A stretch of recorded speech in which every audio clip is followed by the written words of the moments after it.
बुलेटिनच्या सुरुवातीलाच महत्त्वाची बातमी आहे। सोमवारी नवी दिल्लीमध्ये जंतर मंतरवर जे आंदोलन झालं, या आंदोलनादरम्यान दिल्ली इथे कायदा आणि सुव्यवस्थेचा प्रश्न निर्माण झालेला आहे। यावेळी आंदोलक आणि पोलिसांमध्ये तुफळ चकमक झालेली आहे आणि या तुंबळ चकमकीमध्ये तब्बल 118हून अधिक पोलीस कर्मचारी तसंच अधिकारी गंभीर जखमी झालेत। दरम्यान या आंदोलनाला हिंसक वळण लागलं, त्यानंतर दिल्ली पोलिसांनी 70 आंदोलकांना ताब्यात घेतलंय।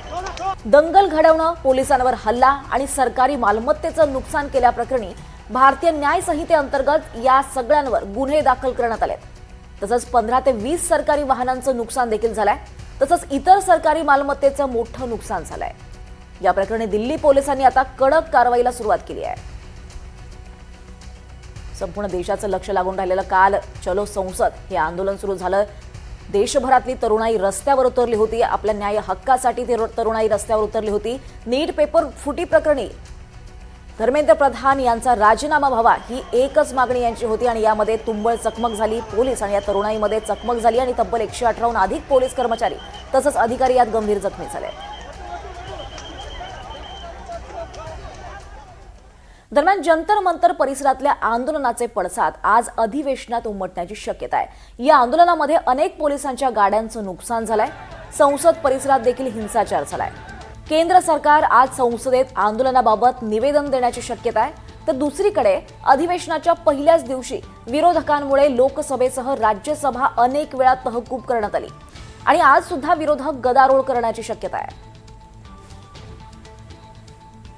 तर संसदेच्या पावसाळी अधिवेशनाचा आजचा दुसरा दिवस आहे। काल गदारोळ झाला होता, आज सुद्धा या आंदोलनाचे पडसाद अधिवेशनात उमटण्याची शक्यता आहे। या आंदोलनामध्ये अनेक पोलिसांच्या गाड्यांचं नुकसान झालंय, सोबतच संसद परिसरात सुद्धा हिंसाचार झालेला आहे आणि या सगळ्याचे पडसाद आज अधिवेशनात उमटण्याची शक्यता आहे। काल अधिवेशनाच्या पहिल्याच दिवशी विरोधकांमुळे लोकसभेसह राज्यसभा अनेक वेळा तहकूब करावी लागली। आणि राज्यकर्त्यांनी राज्याचं काम करायचं असं, त्याला छत्रपती शिवाजी महाराजांचं आपण सगळं इतिहास पाहिला तर तुम्हाला तेच पाहायला मिळत आहे। पण अलीकडे काही संत तर आता आपण पाहतोच आहे की अशोक खरातसारखे संत खूप आपल्या महाराष्ट्रातच जन्माला आले आणि त्या संत व्यवस्थेलाच बदनाम करण्याचं काम केलं जात आहे।